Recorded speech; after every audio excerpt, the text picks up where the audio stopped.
Welcome to the Building Sheriffs Podcast.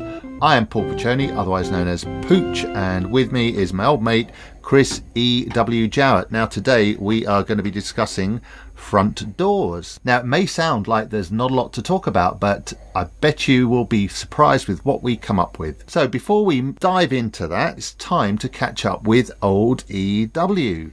How are you, mate?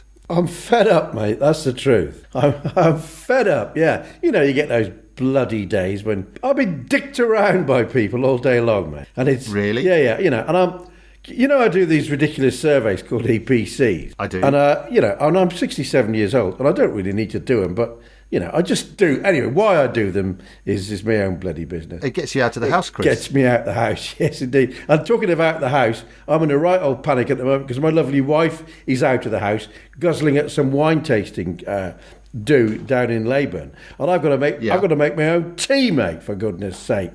So so my wife's dicking me around as well as clients. I've had a rotten day, mate. I feel like having a good cry. Chris, why don't you just ring Deliveroo or order yourself an Uber and get yourself some grub that way? I doubt whether there's an Uber cab within 25 miles of me. Anyway, so I've had hold on. Now on cue, the bloody cat. The cat, oh, bless him. Yeah, I know, he's missed it. So just to inform our listeners, or our viewers, 2 or 3 of them, Chris and I haven't done this for, it's probably 4 or 5 weeks, isn't it? It's close. Maybe not quite that long. It's a few weeks, certainly. But my old man's been in hospital, and my wife's mum hasn't been well, and one thing after another. I had to go up to Yorkshire. Oh, I tell you what, when I came down from seeing my auntie in Yorkshire, I got up at 6:30 and left Hornsey in East Riding, and on a Sunday for Mother's Day. So I thought, well, I'll get down because Joe's mum was there, and we were gonna go out for a lunch. So I was driving very carefully, and the roads, the M1 was nice and not too busy. Got onto the M25, turned right to go towards Heathrow, and as I was going, Chris, within 1 minute of being on the M25, about 200 yards in the distance, I just looked up and it looked surreal. There was a Fiat car tumbling over twice. It rolled over twice, and I was still approaching it, and then it all happened in slow motion. A guy got out. I could see him. God knows how far away I was, because I mean, all of this happened whilst I'm doing 60 miles an hour. And I could even see that he was about 28, 29. He was unshaven. He had kind of lank brown hair that looked like it needed a wash. And he ran out of the car. Bear in mind, the car is now perpendicular to the traffic that's done an emergency stop in the inside lane. And he opened the back door and he pulled a 4-year-old girl out of the back of the car. Jesus H. Christ. I could see her eyes were open, little blonde thing, and then he ran to the hard shoulder, and at that point I passed. Isn't it amazing that I took in all of that detail in such a short space of time and from such a distance? It's crazy, isn't it? That is, yeah. That's probably a 3-second interval we're talking about. Yeah. So this bloke, he's on his own in a car with a young girl. We will assume it's his daughter. I bet, you know, because I used to do this. I spent my life doing this with kids in a car and no wife there because it was my weekend. If you're a divorced man, you'll know what that means. It was my weekend, and now this bloke, it's probably his weekend, and he's turned his car over with the daughter in there. Do you reckon his wife's going to let him have her next weekend? To be honest, I saw actually what happened. He pulled out when he shouldn't have pulled out, and he pulled out and clipped a car. There was a car in his blind spot, and he clipped that. But anyway, so yes, we have had quite a break. So we've done a couple of takes for my introduction, which is still rubbish. But and the other thing we've been doing is we've been revamping our website. Yes, we have. Yeah, and it's a good thing, this, because it's going to be a lot better. It is.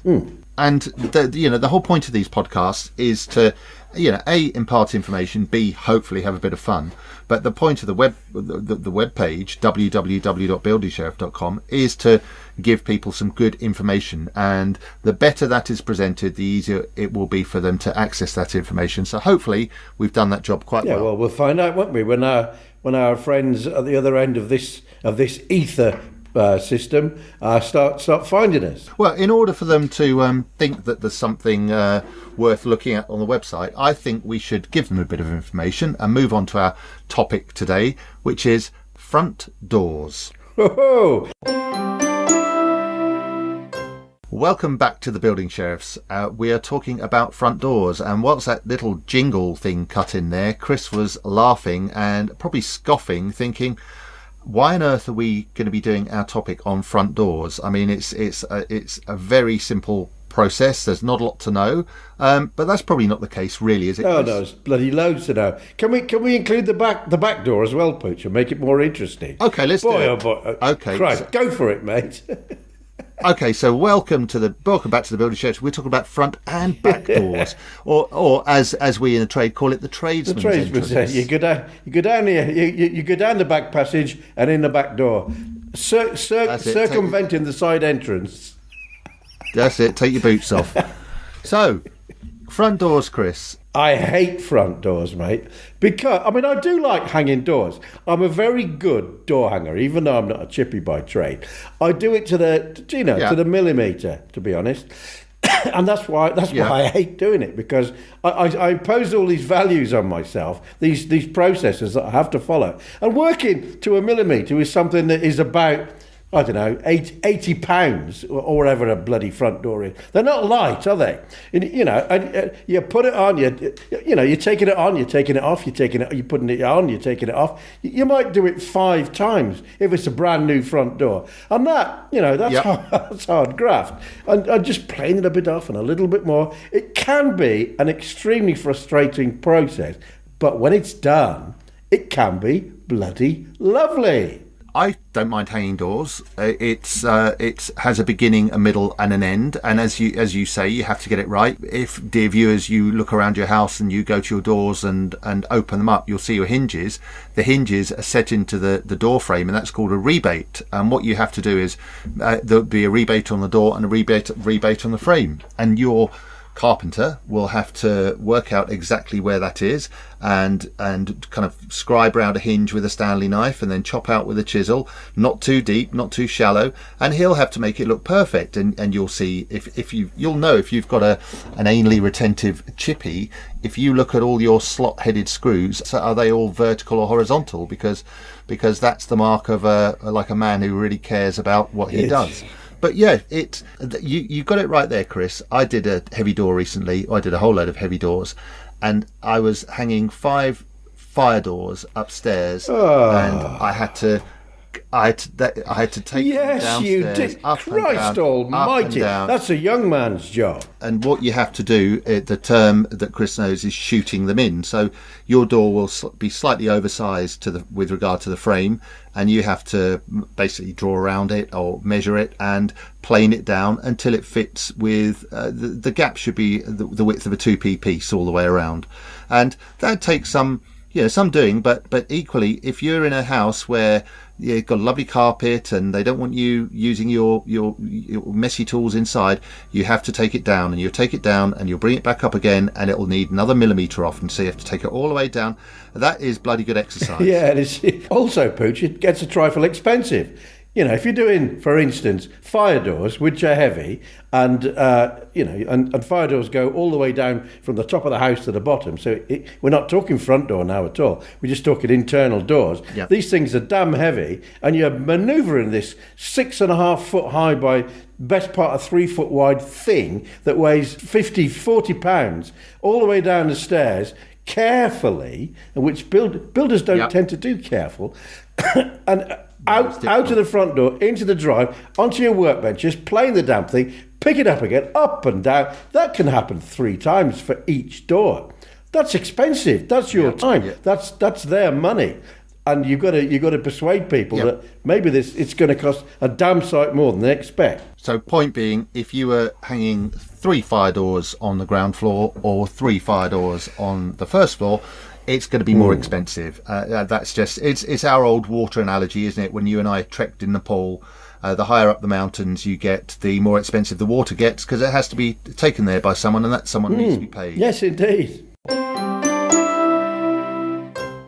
So okay, Now, the first thing, because when you said about £70 of a front door, I thought you meant price, because they are expensive things, Christ, aren't you can they? pay 600 quid for a front door. If you have to have it made, Yeah. for goodness sake. Oh, yeah. If you want an oak front door, a bespoke oak front door, it can cost you 400 quid, 450, 500 pounds easily. And off the shelf from Wixbase or wherever. Yeah. I mean, you're still paying 200, 250 quid for a glazed front door, and that will be decent quality. Mind you, Pooch, you do get a classic name with the front door. Oh yeah, I mean, there's the Cavendish, there's the Harrogate, there's the Grange over Sands. My favourite. I wonder, where do people get these bloody nonsense names from? I always wondered two things. Who has the job of creating paint names? I mean, yes, indeed. Elephant's Breath and Downpipe and, Sunset in Margate. And the other one, and I remember many years ago, I rang a radio station about this, and it was quirky questions, and I thought it was a quirky question. I think they ignored me. But who gets the job at the DVLA to stop number plates? It'll be computerised now, but this is back in the day. Stop rude number plates being churned out, FUK and the like. I mean, someone would have to do that, wouldn't they? They would, yes. Yeah. They wouldn't give it to the T-boy. They wouldn't give it to the Joker, would they? Because he'd let one slip through. No. In fact, he would purposely put one. With the front door, you buy your front door. I mean, this isn't something you're going to go and say to your chippy, all right, just go and get us a front door. Oh, I mean, you've got to know what you want. I mean, first of all, as far as I'm concerned, there are two things to think about.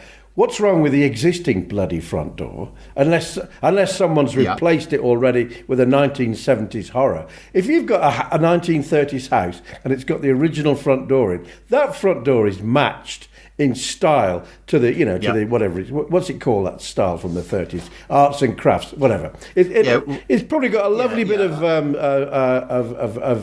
stained glass in it, and it's designed for that house. Leave the damn thing there. But if you're going to if you want another wooden one, then you've really got to think hard about the design, because you don't want to. You could end up with a load of nonsense filling the front of your house. Or of course, if you want a plastic one put in, then it really doesn't matter, because you foul the process up anyway. Exactly, it's not worth talking about. I mean, the only time I've replaced my own front door was because, as you said, it had a horrendous, almost flush security door, which was pretty horrible. So I made sure, and I spent some money on it, and I made sure that I bought a front door off the shelf that was a decent price. But then I spent my money going down to this local little stained glass guy near Esher Station. I'll give him a plug, Coriander. And I got him to make up two nice panels that were in keeping with kind of turn of the century. Yeah, a bit like tiling the bathroom cheaply, but putting a lovely, beautiful course of coloured tiles all the way around, just one, just somewhere in the bathroom. Cheap and cheerful, but with a certain thing that catches the eye. Yeah. And okay, so you have to replace your front door. You'll get it will be a hardwood door, and you may look at it and you'll think, oh, I know, it's a nice oak door. I'll stay in it. Which, of course, that's a nice, easy job to do. Your carpenter will come in. Now he will quote you a day's work, won't he, Chris? Good God, yes. And so you're looking at probably 200, maybe 250 for the guy to come in.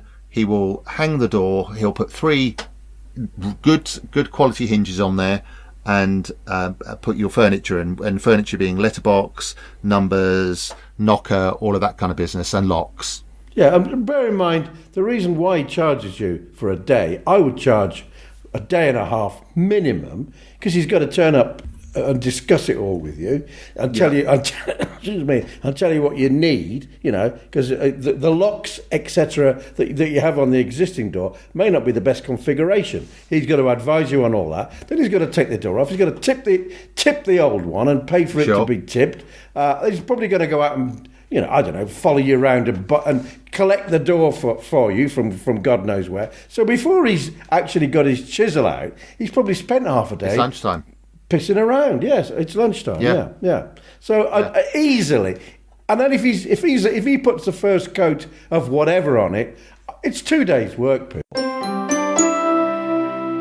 And this is something, I suppose, it's a leading question there, Chris, because the one stumbling block always with hanging doors, as far as I'm concerned, is the painting, because I never want to paint them. Painting the door, and if you think about this, viewers at home, the guy has hung the door by mid to late afternoon probably. He's got to get the locks in, he's got to do all this kind of business, and then that door needs painting. Well, okay, let's say he puts a primer on and you want him to come back the next day. Well, you're now paying a carpenter to do a painter's job, so he probably won't be as good. But even if you get whoever does it the next day, you will want them to put on a decent oil-based undercoat on top of a good primer. I mean, you've spent good money on the door here. You haven't even mentioned the knotting, although you said a hardwood door, so there probably aren't any knots. No, exactly. But and that primer will, I mean, they say 16 to 24 hours, but you'll get away with painting over it in 6 to 8 hours. That means he's putting on the gloss coat, and he might spend that time in between going to the tip to get rid of the door. He's putting on the gloss coat at about 3 in the afternoon, which means he will leave at 4 because it will take him an hour to put it on, and then you've got to keep that door open for as long as you can until you close that door until Wednesday. Well, really? Yeah. Whenever you shut that door, the paint's going to come off. At some point around the frame. It just is, isn't it? It is, because gloss paint can take 2 days to cure really hard. My way around it is to put a chain on and do it in the summer, and you have a chain and the security chain affair, and I would just leave the door on the chain overnight and attach the other end of the chain to an Alsatian. These things are never considered, and so when they come into, let's go back to what we do on the site, and you've written a great article about this. When it comes to the price, people are shocked, aren't they? Yes, they are. Well, people are always shocked. They want to pay 10 quid, and it costs 450. People are shocked anyway, no matter what the job. I mean, let's just add this up. You're talking a £250, let's say £300 door. By the time you've bought your 3 lovely a pair and a half of hinges, and a nice quid. New chrome letterbox, and a nice big chunky knocker, and a new lock. Well, you want a Yale and you want a mortise, maybe a spy hole and some numbers. You're talking a good 150. So you've already done 450, and then a day and a half for the chippy. That's 350. 350, and then a good day and a half for someone to paint it. We're talking £1,000. Yes, for a new front door. Even you and I find that quite shocking. That's way more than you and I thought it was going to be, let alone the average punter. Yeah. But that is the price, and no one's ripping anyone off here, and it's actually quite hard to rip someone off on a small job like that. You're there, you're working, you're doing it, but them's the facts. Talking of facts, and an interesting one, the viewers might want to go around and look at their hinges, Chris, their hinge spacing on their doors, which is always interesting, isn't it? Oh God, it's a nightmare with me. I never know how far down to go and how far up to go. 6 and 9. 6 and 9, is it really? Is there a formula? I must have hung 200-300 doors, and I've never known where to put the damn hinge. So what we're talking about is, you would imagine that your hinge at top and the bottom might be 6 inches from the top, and then you equal it up and it's 6 inches from the bottom. But because of foreshortening effect, as when you look down, if you do it like that, the bottom one seems to look lower than the other, the top one. So carpenters will put the top hinge 6 inches down and the bottom one half as high again, so 9 inches up. Yeah. So no, it's quite interesting, and when you first realise that, another plane flying overhead. Sorry, it's a dark Thursday evening here in my studio in the garden. Go on, say the word. Shed. Sorry, mate. Oh, yes. I was I was thinking of the image of a dark Thursday evening. I mean, the whole of my life is a dark Thursday evening, Pooch. Well, do you know what, Chris? I haven't had a drink all week. I've been working like a demon on the building sheriff, and I haven't had a drink. And Joe's just come in, and our paths crossed briefly. When she came in, she's had a hard day, and a little bell rung in my head. Din, din, din, din, din. Because it's not about persuading me, it's about persuading her. So I thought, could have a drink tonight, but I'm actually not going to, because I've still got loads more sheriff work to do. If you could persuade her to have a drink, there may be more than alcohol in it for you. Yes, I've got too much work to do. Get out of it! I am way too responsible, Chris. We've got a lot of work to do, haven't we? We do. Yes. Well, I'm every third Sunday, so. Oh, good. Well, good for you. Good for you. A bit too much information. Well, I think on that rather unsavoury point, we should maybe move away from front doors and open the door into a room full of questions. Right, welcome back. This is the Building Sheriffs, and we are now at viewers' question time. Pooch, wait a minute, mate. Do you remember, because it's like 4 weeks ago we did one, at this point, or some point, I got the opportunity to ask you a question from my now internationally famous quiz, which I've been introducing one question per podcast. But surely these questions, Chris, because it is now so famous, have been trending all over Twitter and Facebook and everywhere. I mean, I haven't heard them, but... Well, strangely enough, if I had access to those particular strange names that you just mentioned, maybe they would. But as I have no access or inclination relevant to them at all, they never ever will, Pooch. This is their only airing. All right, well, let's go for it. I'm 0 out of 3 at the moment, right. And I mean, we might as well say now I will get 0 out of 10 or 20 because I'm under 60. And the for a first-time listener, Chris put these questions together for his a village hall quiz.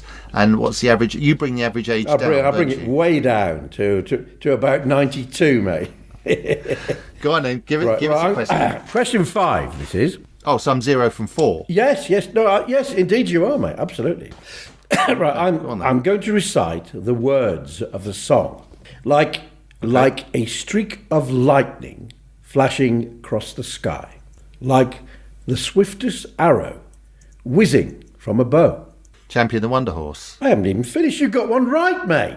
Is that the? It is. I was going to say, like a mighty cannonball, he seems to fly. You'll hear about him everywhere you go.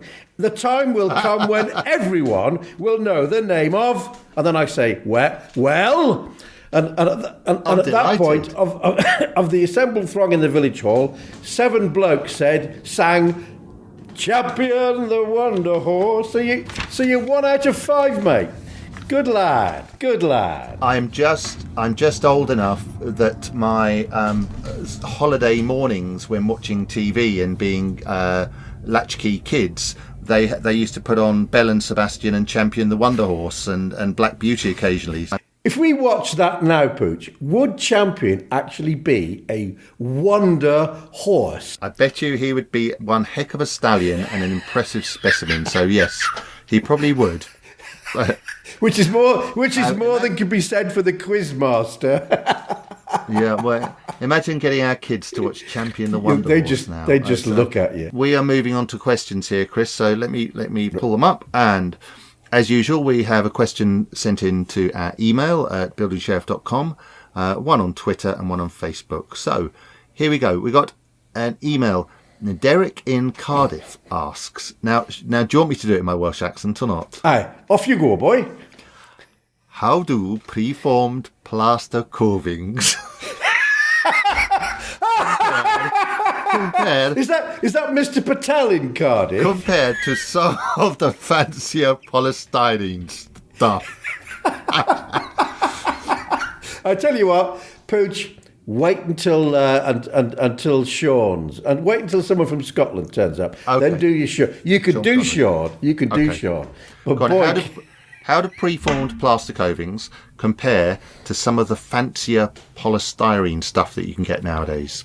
well, to be honest, if it's 10 foot up, because this sort of covings should go in Victorian houses. Yeah. And if they're 10 foot up in the air and they're painted and all the seams are properly dealt with, you really can't tell. No, you to be can't. honest. No, I know. No, well, because originally they used to have. You imagine taking a polystyrene box or a piece of polystyrene and cutting through it. You would see lots of kind of half-cut balls, wouldn't you, of polystyrene? Yeah, you would. Yeah. But the newer stuff is dead smooth, and I actually don't mind it. I know Brewers, the decorators merchants nearby, they have a range of really fancy stuff. And I tell you what, if you're a DIYer and you're putting it up on your own, you will utter far fewer expletives, although you will get your miters wrong. Yes, you will. I know, just putting up polystyrene stuff than big plaster covings that will break, and you will get seriously annoyed. So not only will you get your miters wrong, you'll have broken coving. You hit the nail on the head. You said when you're putting this up on your own, you cannot put plaster covings. They're 3 meters long. You hold it in the middle, and the two ends just break off. But polystyrene weighs a quarter of an ounce, the whole damn length. You can hold it there, hold it there with your tongue while it glues. Yep. So Derek in Cardiff, no need to write in about how good my Welsh accent was, but the advice is, some of the fancier polystyrene stuff is indeed pretty good. Oh, by the way, Pooch, you're too gormless even to say "look you" to make it look and to give it some credence of a Welsh accent. You didn't even say "look you," you gormless bugger. No, I know. I'll steer clear of that. Well, let's move on to Twitter. And trending today, Chris, on Twitter, I thought it was going to be all of this Putin and nerve gas and stuff, but it's not. No, of course it's not. Shows how facile we are on Twitter. Of course it does. Twitter's. Anyway, yes, go on, carry on. It's Gareth Southgate is trending. What's he done? Well, he's just announced the New England squad, first 2 friendlies, and apparently that's newsworthy, noteworthy, tweet-worthy. Well, it's sort of newsworthy. You and I both love to watch our brave boys, don't we? I don't. I hate watching the Brave Boys. Do you? Because you know the result. The last time I was behind England would have been where Tomaszewski, the Polish goalkeeper with a dislocated finger, produced a world-class display, England-Poland, in probably 1973, which meant we didn't qualify for the 74 World Cup. And thereafter, there was a big furore about the manager, and Brian Clough should have got the job and didn't get the job. And to this day, that institution, the FA, has not changed. They wouldn't give Harry Redknapp the job, and all they do is look after themselves. So, no, the Brave Boys, I'm sure they're very nice chaps, but England and the FA as a kind of institution can get lost. Well, that's interesting, but you got to put another perspective on this, Pete. Go on. You're a man of 54 with loads and loads and loads of friends, living in a lovely area called Esher, where was loads and loads of pubs. I'm a man of 67 with one friend, and that's the bloke that's the bloke I see when I shave my face in the morning. But whenever the football's on or the rugby's on, we go next door to Anna, who's got Sky, and Dave comes round, and Malcolm comes round, and Anna's there, and Jan's there, and I'm there. Suddenly, I've got 4 friends, and we all drink our heads off and eat a huge amount of food whilst watching our Brave Boys. And halfway through, we forget the football's on, for God's sake. So it's a social thing for me, far more than a football thing. Right. Bob Milner on Twitter, @BobMilner, asks, can you plaster over Artex? You can plaster over vertical Artex, okay? If it's on a wall, then you can. If you knock all the snots off, and if you give it loads and loads of PVA, you can plaster over Artex, yeah. But I would not plaster over an Artex ceiling. Oh no, I've done loads of it. I would just purely from experience that maybe you haven't done a lot of it or not. I've done tons, and the same process, Chris. Knock all the sharp bits off. and I mean, you have to be careful with that because there could be some asbestos in there. So take advice on that. So I'm not suggesting if it actually is Artex, actual Artex, it's from the 30s, Yep. and it has got asbestos fibre in it. Yeah, exactly. Yeah, oh Christ, I forgot all about it because it's like a generic term. Of course, it's like Hoover, isn't it, or whatever, you know. It's the brand. Yeah. But so let's say that aside, if it's a stipple effect or something like that, then just knock those things. You might not even have to knock them off. I mean, you might have a problem with the coving, but just loads of PVA and a couple of coats of plaster, and you should be fine. You'd plaster over an Artex ceiling, would you? Yeah, absolutely. Yeah, absolutely. You're a brave man. I'd be interested if Bob Milner has to ask if he can plaster over Artex, then he can't. Yeah. Oh, yeah. I sincerely hope he's not trying to do it. Maybe he's got some builders in, or maybe Yeah, and he doesn't want to look like a fool when the plasterer comes in. But yes, you won't. Right. So finally, moving on to Facebook, and as ever, what's your Facebook status today, Chris? Pissed off, mate. Did I not begin the podcast with "dicked about by customers" is my status today? All right. Yeah. Okay. So you're experiencing the EPC blues. It's just every now and again, you just like everybody, you just get one, don't you, now and again. But this one in particular, I suppose I can mention it because by the time this podcast comes out, the cheque will have cleared. Yeah, go on. But this is a corporate one. I'm doing 16 or 17. They've knocked me down. I mean, I normally charge 60 quid. They've knocked me down to 37 quid for each one. And then there's all sorts of little extras that I'm not getting paid for. And, in the end, mild-mannered Chris Jowett just cracks. Yeah. But I managed to drive away, gritting my teeth. She thought I was smiling, so that was all right. Yeah, well done, mate. Sometimes you've got to, but okay. Well, let's see if this last question cheers you up a little, with able to impart some knowledge to someone who needs a bit of help. And this is Susan Cooper in Nottingham, and she asks, my soffit and fascia boards are in poor condition. Should I take the advice of a decorator who came round and fill and paint them, or should I have them replaced? We had new plastic guttering fitted last year. It's a good question. It is a good question. It depends how rotten they are. If matey, first of all, if he does a proper job, he's going to have to take the guttering off. Yeah. And once he starts, if he starts filling, and even before that, if he starts thinking, I'll just take this bit of rotten wood out, he's going to decimate your fascias for a start, because the rotten wood will suddenly become decimation will be an understatement. It'll be 30% of the wood comes away, and you will be replacing them. There is a case to be put for cladding the damn things with UPVC. Just leave them there and just cover them completely with UPVC and put the gutters back. That can foul up with the neighbours, because your guttering probably joins in with your neighbour, and that can foul that joint up. Replacing the fascia is expensive. Scaffolding job. Yeah, two things here. Firstly, I would suggest that a decorator has said fill and paint because he wants to work. That's absolutely fine. That's his job. But because he doesn't know how to take fascias and soffits off, which is absolutely fine. Secondly, and I hadn't really considered it here. I'm just going to pause for 1 second, Chris, whilst that plane goes over. Where's it going, Pooch? Heathrow.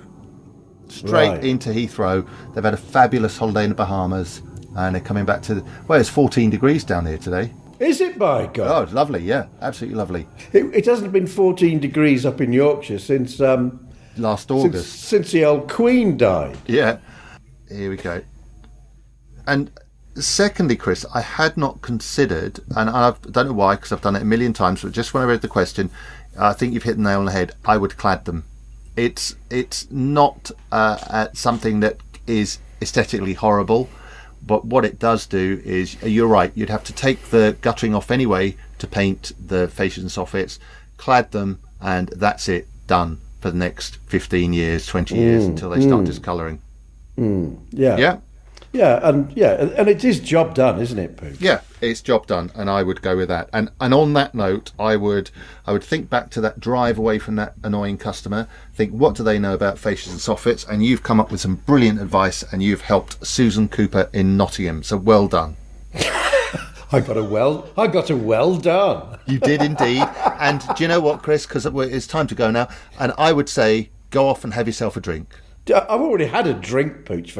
You don't need to tell a 67-year-old man when to have a bloody drink, for Christ's sake. For the kind of purposes of poetic license here, let's do that again, though. And you've done so well, Chris. Go off and have a drink. Can I, Pooch? Yeah, no, absolutely. The viewers want you to. The viewers demand that you have a drink. Can I have a beer? Yes. Wow. Old and beastly in your tankard. That makes you impotent. Oh, sorry, that makes you fire blanks, but you are anyway, so it doesn't really matter. Who gives a damn? I'm 67. Indeed. Talking of who gives a damn, I had my hair cut the other day. I went to have a Premiership footballer's hairdo, you know. Oh, yeah. Short back and sides. Because I look at Premiership football and think, Christ, that's a great hairdo. Well, of course it's a great hairdo. He's 23 years old and handsome as hell. And I only paid £9 for mine. And it looks bloody horrible. Send me a picture and I'll try and post it up with this podcast when it goes up. Yeah, send a picture. Nice big smiley one. All right, mate. Well, I'm off to wrestle with my conscience, whether should I or shouldn't I have a drink, and we will speak probably over the weekend sometime. Pooch, have a drink and go and wrestle with your wife. Okay, mate. So it's a goodbye from me, viewers. Oh, yeah, and it's bye-bye, everyone. Bye-bye from me. Sooty, always in mischief, Sooty. Always the beachy trouble's always brewing. But really, we must be fair. He's the cutest, sweetest, lovable teddy bear.